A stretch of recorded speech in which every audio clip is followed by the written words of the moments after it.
Assalamualaikum warahmatullahi wabarakatuh. Baik, saya Mazambia. Saya ingin membahas tentang pertama, yaitu kelemahan dan kelebihan ekosender dibandingkan scuba. Adapun kelebihan penggunaan ekosender dibandingkan scuba, itu ekosender dapat mengukur kedalaman laut yang disertai dengan pemetaan dasar laut.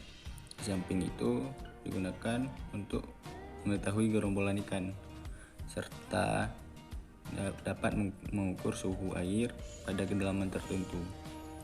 Sedangkan scuba ini meskipun pergerakan ikan dapat terpantau, namun untuk pergerakan pada ikan, cepat mata manusia ini mungkin tidak menangkap gerakannya, sehingga perekaman oleh kamera hanya menangkap gerakan ikan secara sekilas mungkin, kemudian ikannya menghilang. Sedangkan kelemahannya itu ekosonder semakin dalam laut, gambar yang ditemukannya itu semakin tidak terlihat spesifik, atau gambarnya semakin tidak jelas. Sedangkan scuba, pengambilan gambar dapat direkam saat pergerakan ikan terpantau, dan saat ikan tidak ada, maka kamera dapat dimatikan.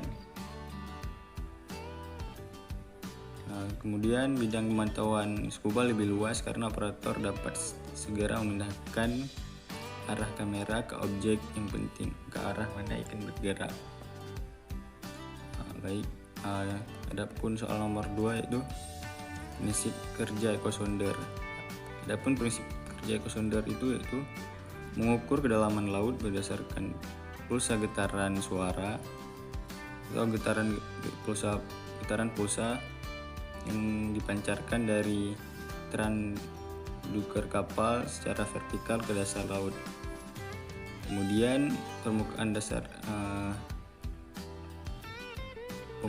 laut itu akan memantulkan kembali pulsa-pulsa dan kemudian diterima oleh transducer kapal. Baik,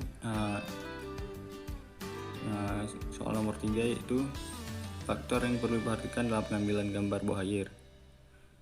Yaitu pertama, pergerakan itu meliputi ombak, gelombang, dan lain. Kemudian cuaca ataupun kondisi atau suhu. Kemudian yang terakhir yaitu visibilitas, yaitu partikel air. Kemudian soal nomor 4, yaitu bagian-bagian scuba dan fungsinya. Yaitu pertama ada mask. Adapun fungsi mask adalah untuk membuat kita dapat melihat dengan jelas saat berada di dalam air, dan dapat juga berfungsi melindungi mata dari iritasi. Kemudian ada boot. Adapun boot ini berguna yaitu menghindari kaki serta memperkokoh posisi pemakaian fin open heel, dan paling penting adalah untuk menghindari kaki dari cedera saat berjalan di pantai yang banyak karang.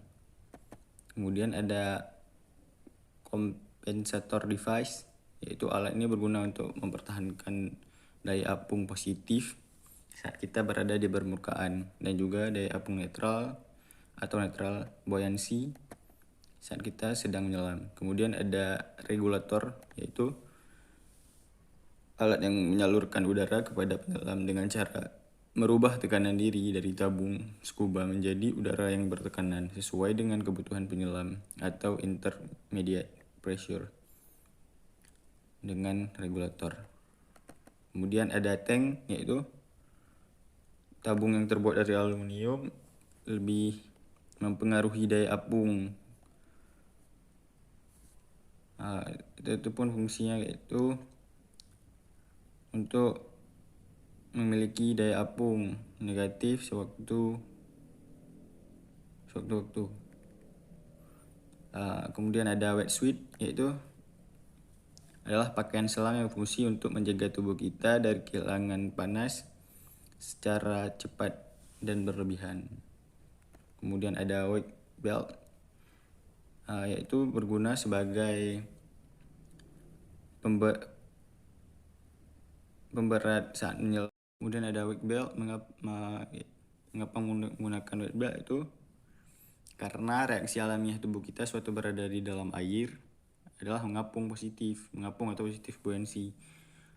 Hal ini dikarenakan kita memiliki paru-paru yang berfungsi sebagai pelampung di air laut. Tubuh kita memiliki paru-paru yang berfungsi sebagai pelampung di air laut akan lebih mengapung dibandingkan saat di air tawar karena perbedaan berat jenis dan kadar garam. Kemudian ada snorkel, yaitu alat berbentuk seperti pipa dan fungsinya yaitu untuk bernafas di permukaan saat skin diving.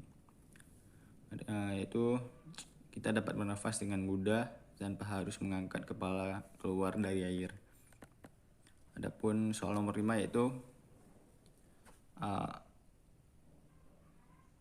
metode observasi bawah air dalam lingkup penguatan sumber daya perikanan, mencakup yaitu metode pengamatan, kemudian ada metode pengamatan tingkah laku ikan, ada metode pengamatan underwater atau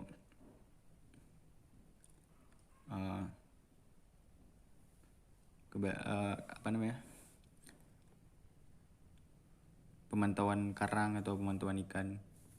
Mungkin hanya ini yang dapat saya sampaikan, lebih dan kurang saya mohon maaf. Assalamualaikum warahmatullahi wabarakatuh.